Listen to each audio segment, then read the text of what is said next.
Estamos no quinto domingo no tempo da Quaresma. Saudamos a você e a sua família com as palavras do lema da semana. Jesus Cristo diz: "O Filho do Homem não veio para ser servido, mas para servir e dar a sua vida, para salvar muita gente." Evangelho de Marcos, capítulo 10, versículo 45. Dedique alguns minutos do seu tempo exclusivamente para essa celebração. Cante junto, ore e alimente-se da palavra de Deus. Abençoado culto. Aqui chegando, Senhor, que poderemos te dar um simples coração e uma vontade de cantar. Recebe o nosso louvor e tua paz vem nos dar, e tua paz vem nos dar.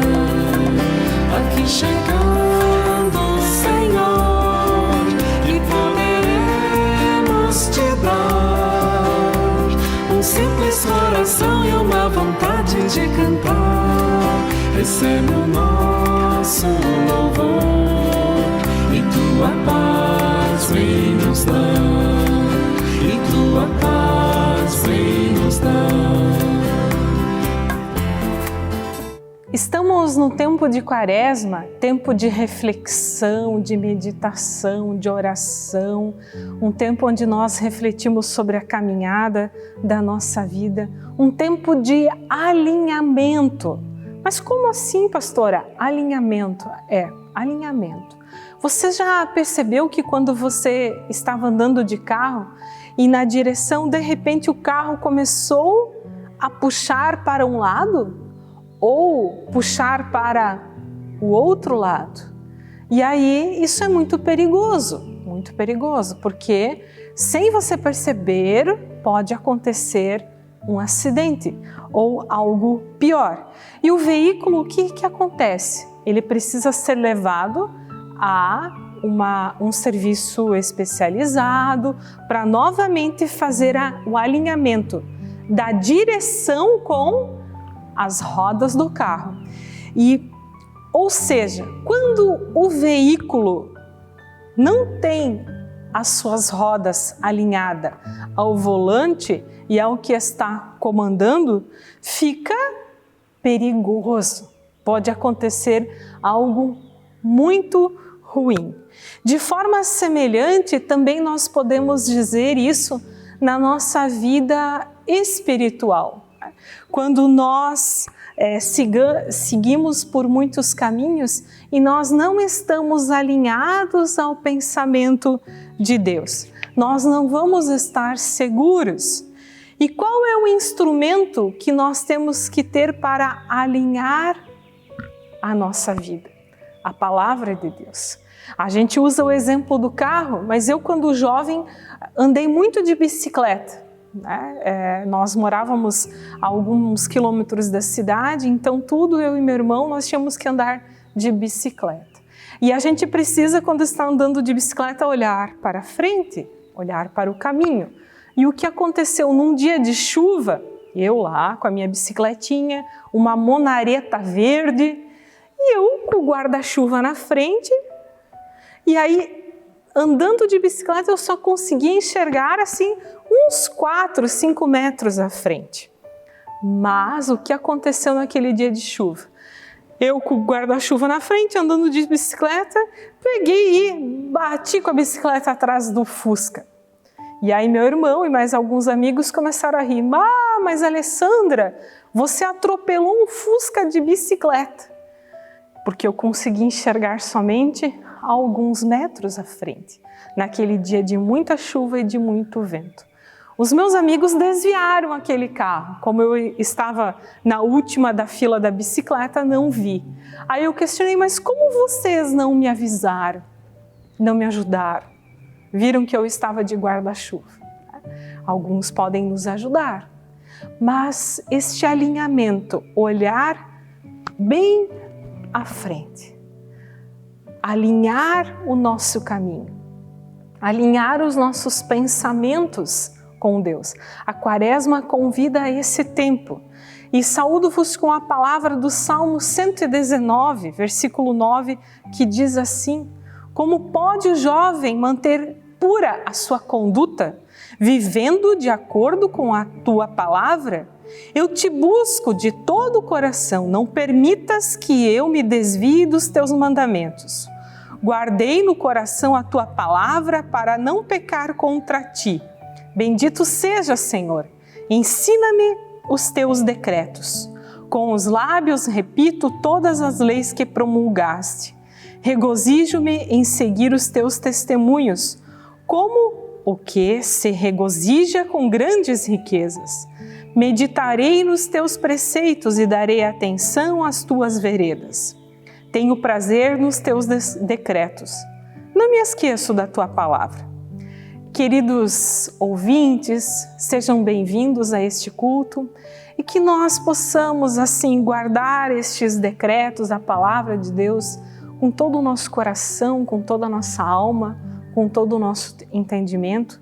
Nós não conseguimos enxergar muito o que será da nossa vida à frente, alguns passos que vão sendo dados, algumas pessoas da nossa volta que nos ajudam neste caminho, mas assim pedimos que Deus alinhe o nosso caminho, alinhe os nossos pensamentos conforme a sua vontade.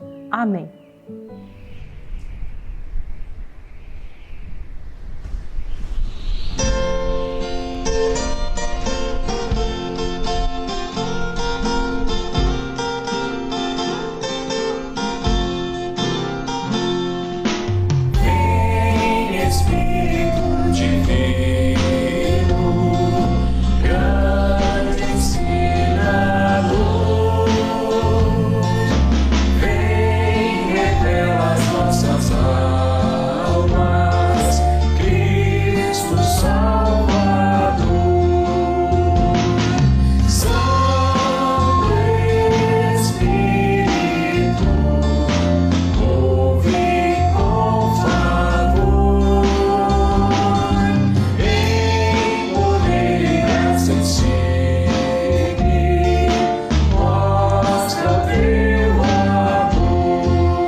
Na igreja primitiva, nos primeiros séculos da igreja cristã, o tempo da Quaresma era um período especial de preparação para os fiéis que seriam batizados na Páscoa.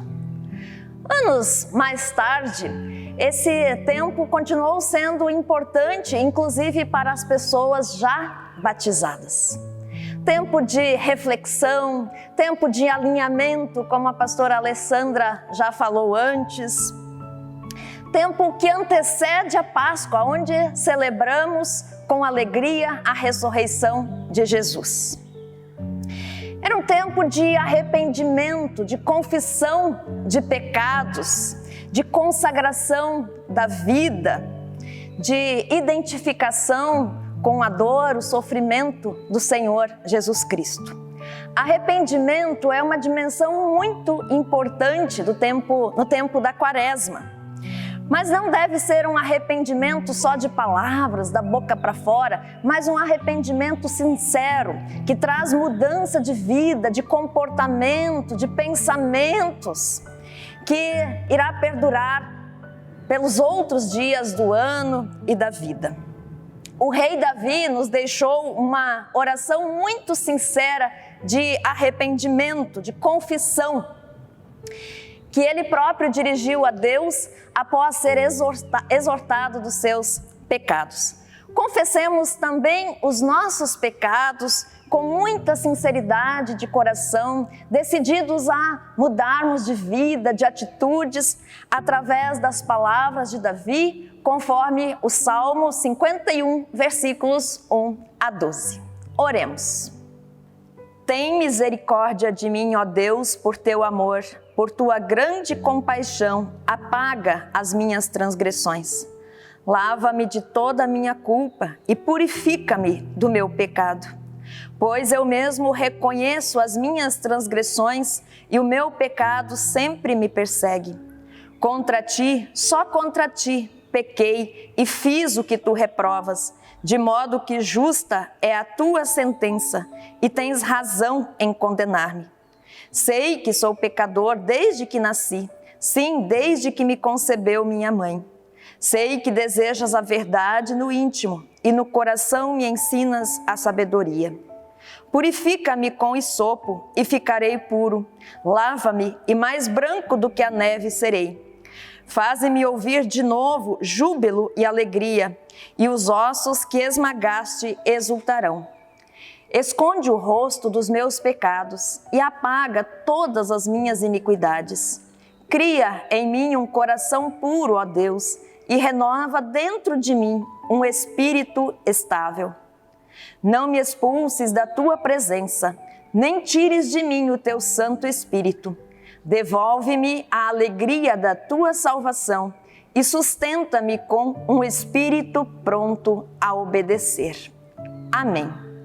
Uma palavra de absolvição, diz o Senhor, porque eu lhe perdoarei a maldade e não me lembrarei mais dos seus pecados. Conforme lemos em Jeremias capítulo 31, a segunda metade do versículo 34. Perdoados pelo Senhor, sigamos firmes e alegres o caminho da fé e da salvação. Amém.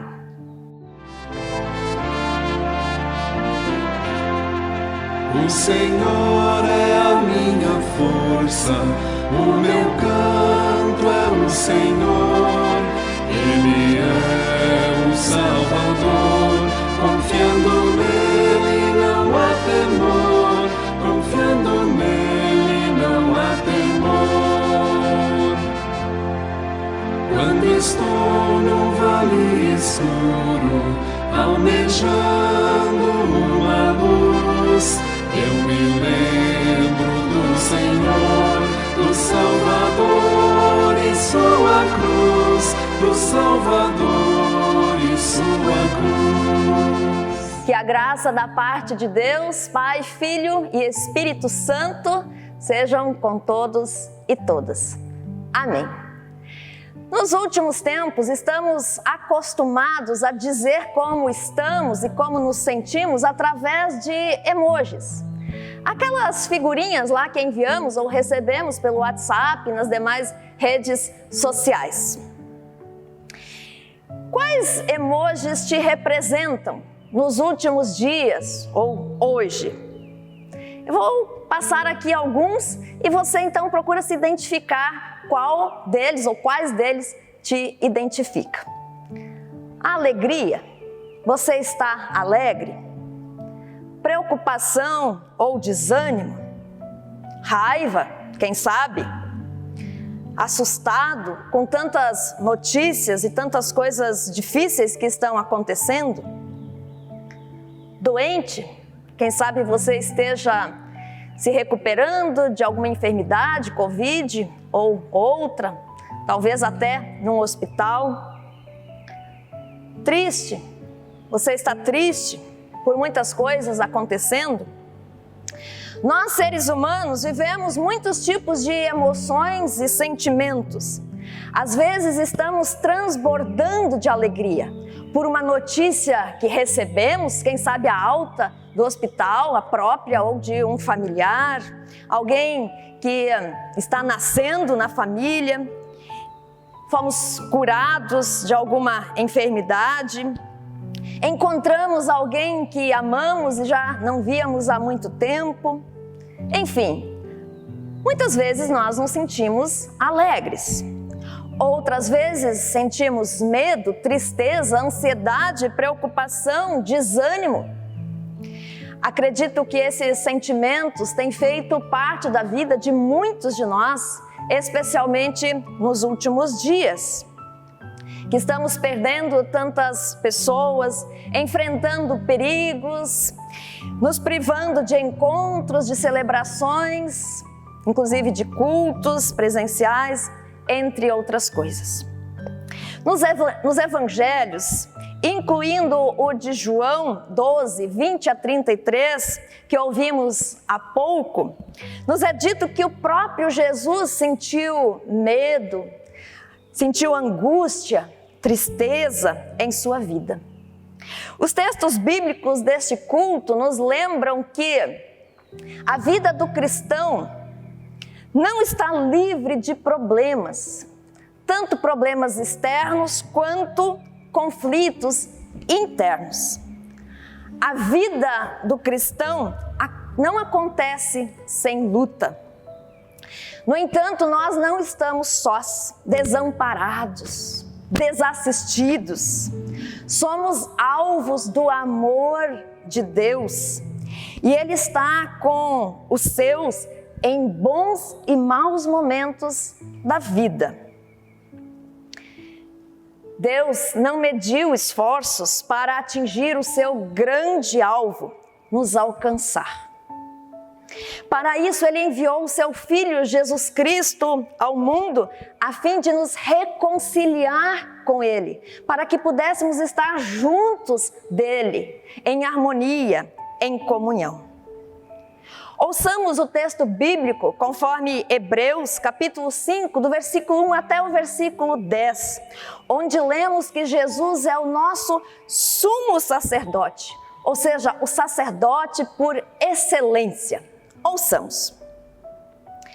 Todo sumo sacerdote é escolhido dentre os homens e designado para representá-los em questões relacionadas com Deus e apresentar ofertas e sacrifícios pelos pecados.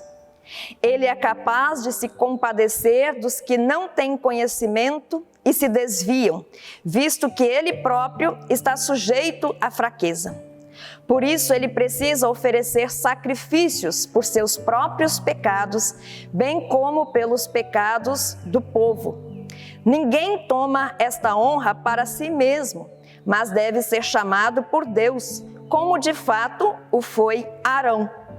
Da mesma forma, Cristo não tomou para si a glória de se tornar sumo sacerdote, mas Deus lhe disse: Tu és meu filho, eu hoje te gerei. E diz no outro lugar: Tu és sacerdote para sempre, segundo a ordem de Melquisedeque. Durante os seus dias de vida na terra, Jesus ofereceu orações e súplicas, em alta voz e com lágrimas, àquele que o podia salvar da morte, sendo ouvido por causa da sua reverente submissão. Embora sendo filho, ele aprendeu a obedecer por meio daquilo que sofreu.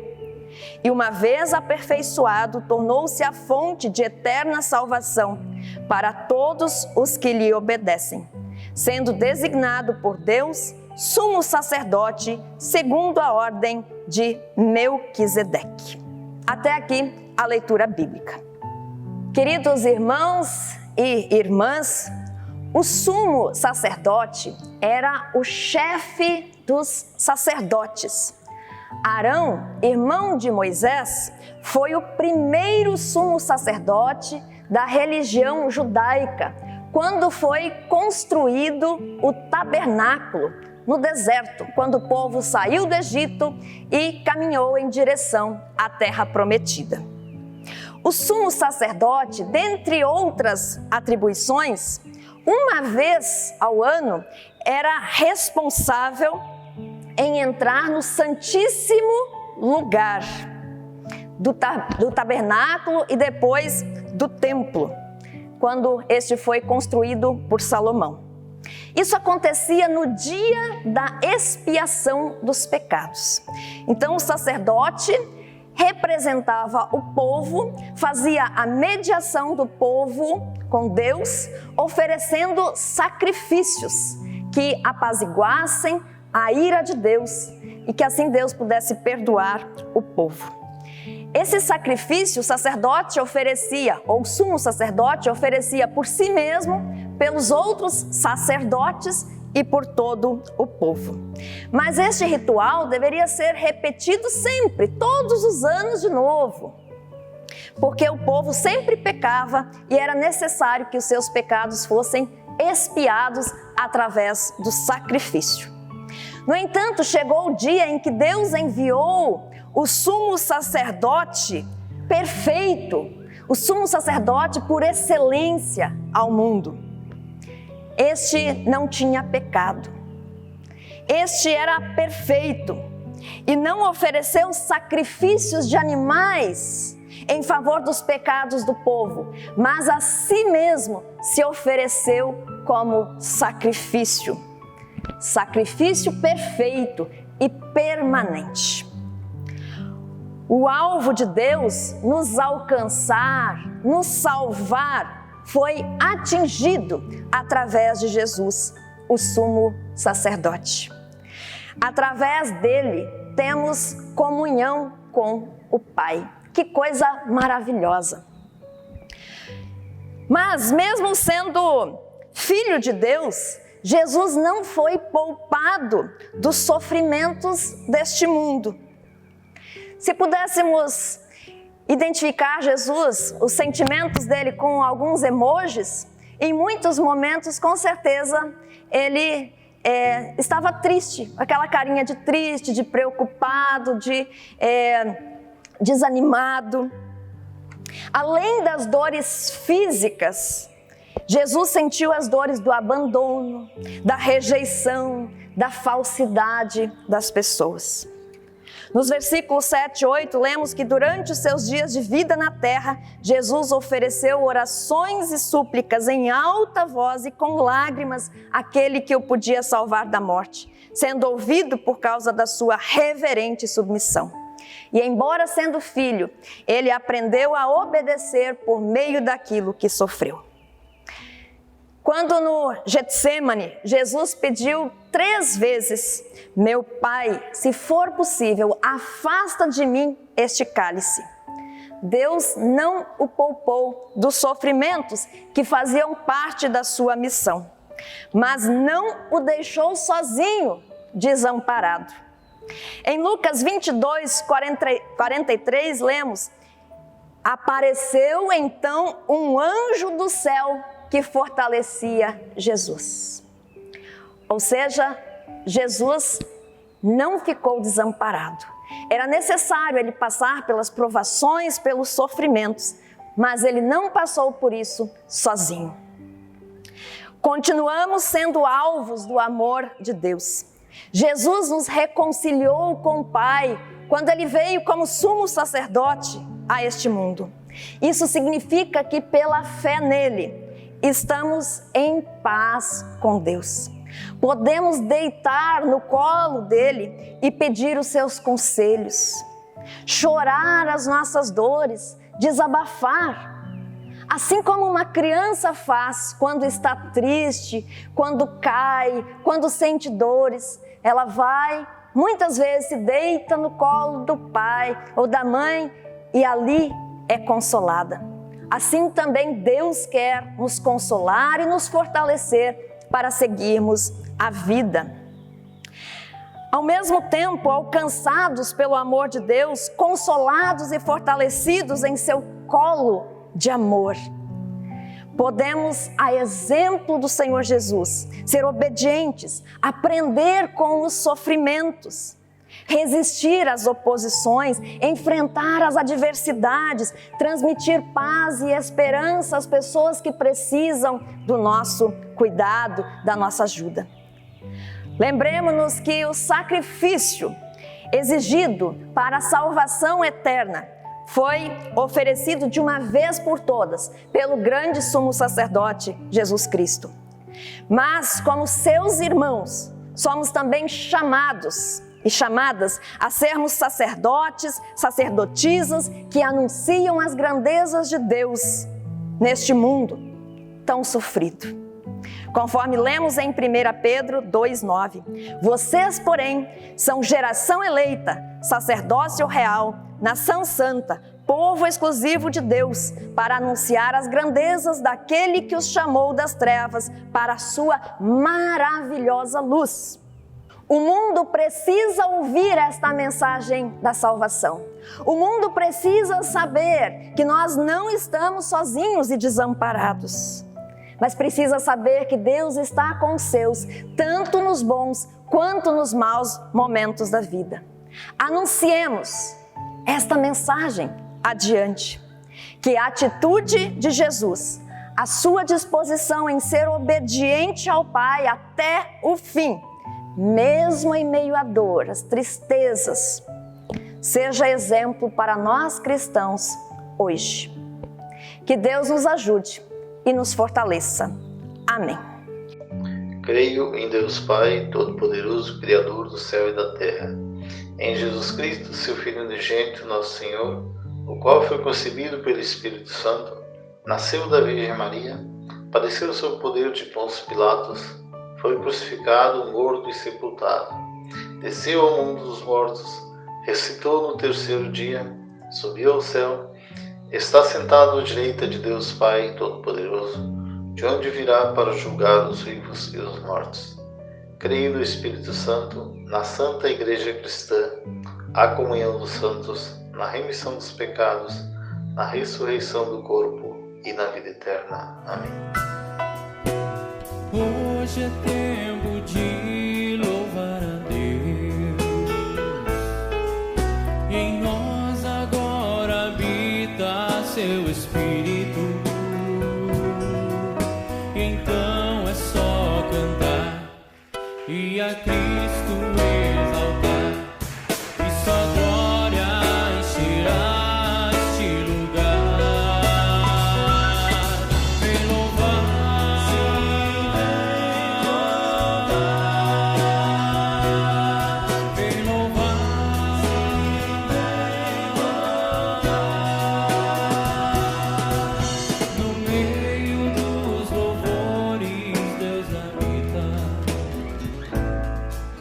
E é seu prazer cumprir o que nos diz.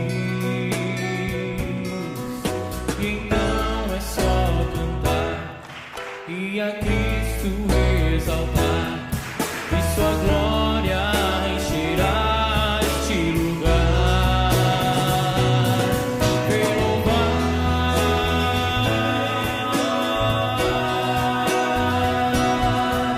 vem louvar.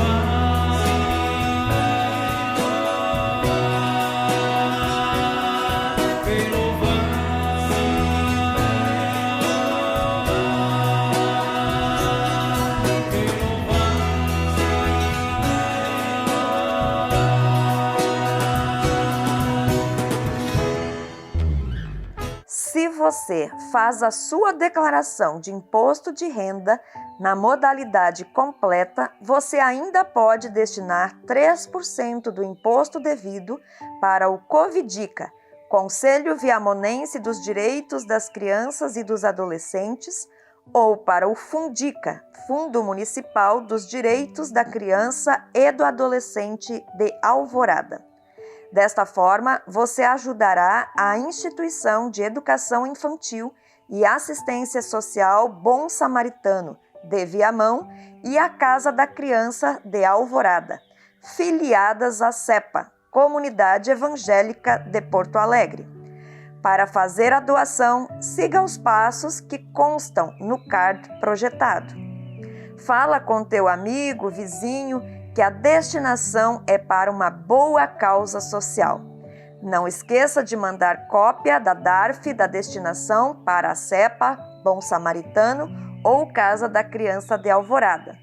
Se precisar mais informações, entre em contato pelo telefone 51 3224 5010 ou pelo e-mail cepa@cepa.org.br. Envia teu Espírito, Senhor, e renova a face da terra. Envia teu Espírito, Senhor, e renova a face da terra.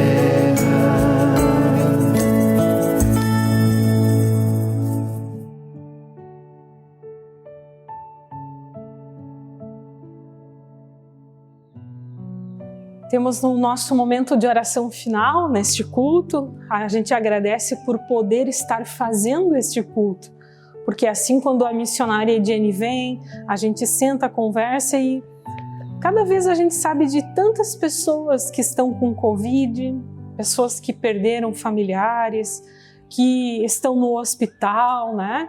E é tão difícil porque muitas vezes a gente como igreja, a gente quer ir ao encontro das pessoas. Para ir lá ajudar, para levar a Santa Ceia, para fazer uma oração por essa pessoa. Mas todo esse contexto da pandemia faz com que nós fiquemos de mãos atadas. Mas as mãos para ir, as pessoas podem estar atadas, mas que as nossas mãos se juntem em oração para tantas e tantas pessoas que ali clamam a Deus, né? Então eu convido para que a gente possa ter este momento de oração final.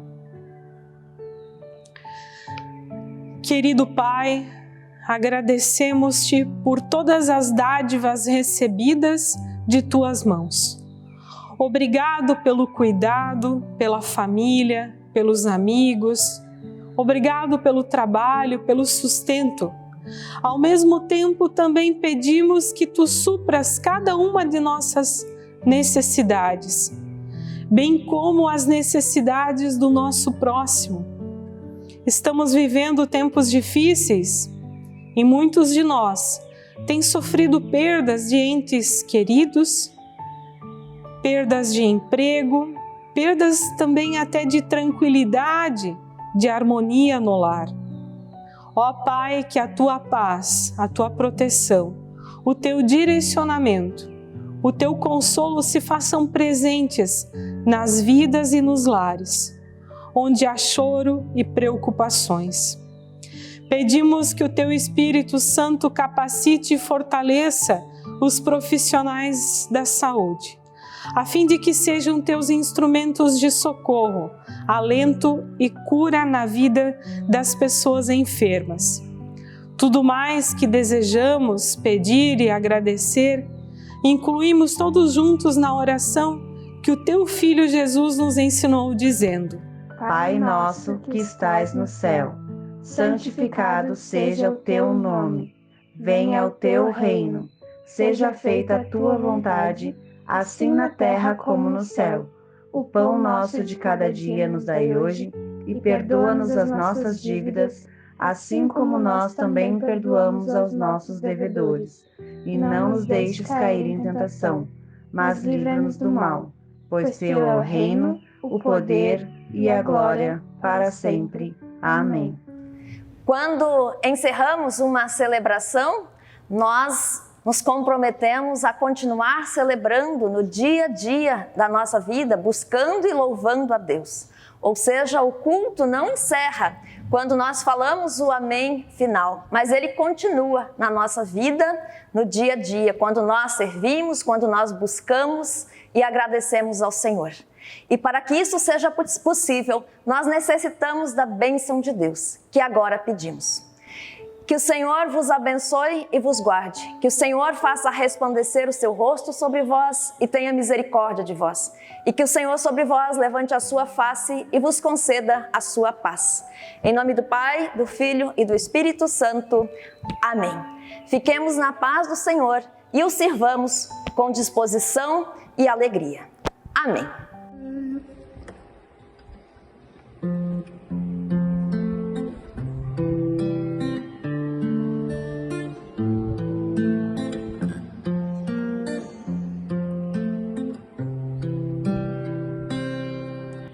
Quem na estrada com